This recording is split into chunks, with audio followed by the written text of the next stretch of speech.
Ketiga, Partai Umat secara khusus akan melawan dengan cara yang beradab dan elegan terhadap narasi latah yang kosong dan menyesatkan, yaitu politik identitas. Kita akan secara lantang mengatakan, ya, kami Partai Umat, ya, kami adalah politik identitas.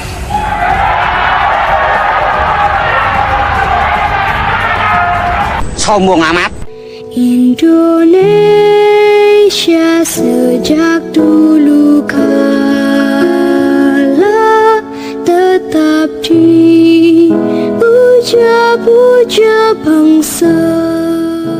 Menantu mau diusung maju Pilgub DKI, Amin Rais masih punya malu nggak?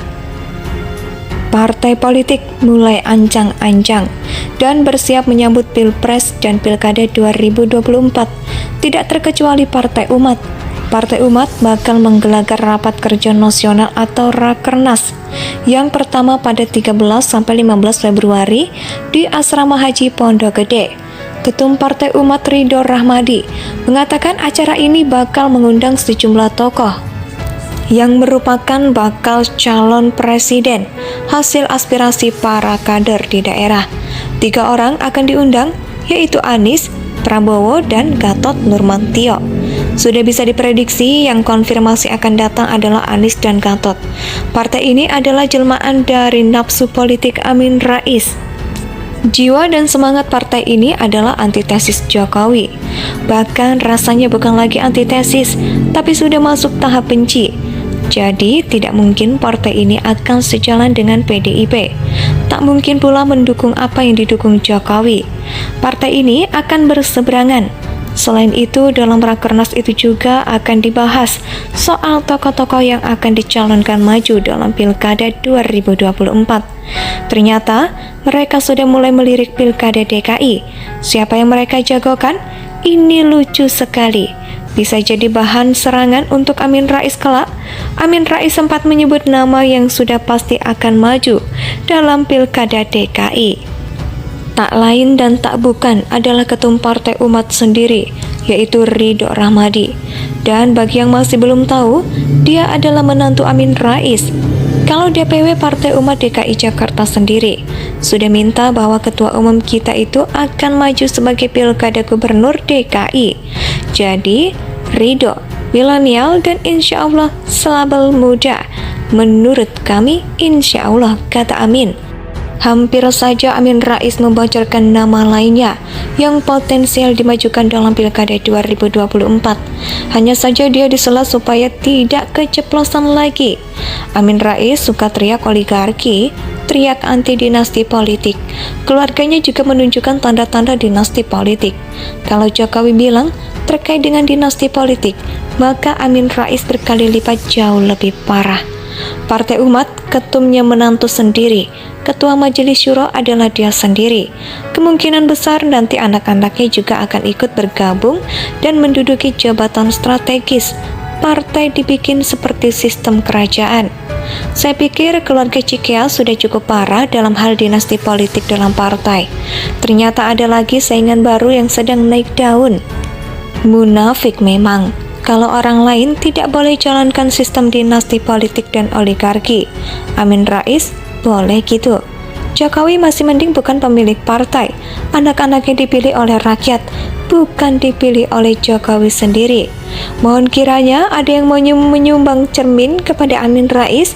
Dari sini terlihat jelas kalau Amin Rais mendirikan partai, mungkin untuk memperkuat oligarkinya sendiri. Omong kosong saja kalau mendirikan partai untuk memperjuangkan nasib umat. Itu cuma slogan dan kamuflase saja. Intinya adalah sakit hati pada pemerintah, plus ditendang dari partai lama dan kena post power syndrome. Menantu mau diusung maju Pilgub DKI, Amin Rais masih punya malu nggak? Partai politik mulai ancang-ancang dan bersiap menyambut Pilpres dan Pilkada 2024. Tidak terkecuali Partai Umat. Partai Umat bakal menggelar rapat kerja nasional atau Rakernas yang pertama pada 13-15 Februari di Asrama Haji Pondok Gede. Ketum Partai Umat Ridho Rahmadi mengatakan acara ini bakal mengundang sejumlah tokoh yang merupakan bakal calon presiden hasil aspirasi para kader di daerah. 3 orang akan diundang, yaitu Anies, Prabowo, dan Gatot Nurmantio. Sudah bisa diprediksi yang konfirmasi akan datang adalah Anies dan Gatot. Partai ini adalah jelmaan dari nafsu politik Amin Rais. Jiwa dan semangat partai ini adalah antitesis Jokowi. Bahkan rasanya bukan lagi antitesis, tapi sudah masuk tahap benci. Jadi tidak mungkin partai ini akan sejalan dengan PDIP. Tak mungkin pula mendukung apa yang didukung Jokowi. Partai ini akan berseberangan. Selain itu, dalam rakernas itu juga akan dibahas soal tokoh-tokoh yang akan dicalonkan maju dalam Pilkada 2024. Ternyata, mereka sudah mulai melirik Pilkada DKI. Siapa yang mereka jagokan? Ini lucu sekali. Bisa jadi bahan serangan untuk Amin Rais kelak.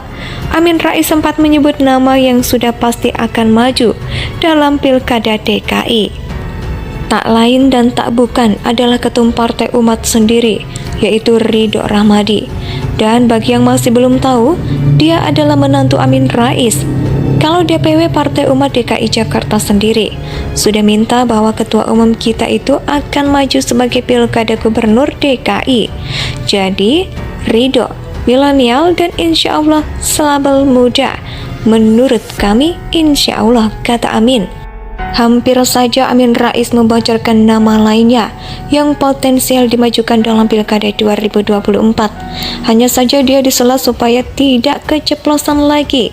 Amin Rais suka teriak oligarki, teriak anti dinasti politik. Keluarganya juga menunjukkan tanda-tanda dinasti politik. Kalau Jokowi bilang terkait dengan dinasti politik, maka Amin Rais berkali lipat jauh lebih parah. Partai Umat, ketumnya menantu sendiri. Ketua Majelis Syuro adalah dia sendiri. Kemungkinan besar nanti anak-anaknya juga akan ikut bergabung dan menduduki jabatan strategis.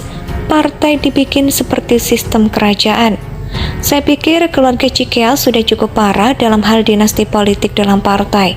Ternyata ada lagi saingan baru yang sedang naik daun. Munafik memang. Kalau orang lain tidak boleh jalankan sistem dinasti politik dan oligarki, Amin Rais boleh gitu. Jokowi masih mending bukan pemilik partai. Anak-anaknya dipilih oleh rakyat, bukan dipilih oleh Jokowi sendiri. Mohon kiranya ada yang mau menyumbang cermin kepada Amin Rais. Dari sini terlihat jelas kalau Amin Rais mendirikan partai, mungkin untuk memperkuat oligarkinya sendiri. Omong kosong saja kalau mendirikan partai untuk memperjuangkan nasib umat. Itu cuma slogan dan kamuflase saja. Intinya adalah sakit hati pada pemerintah, plus ditendang dari partai lama dan kena post power syndrome.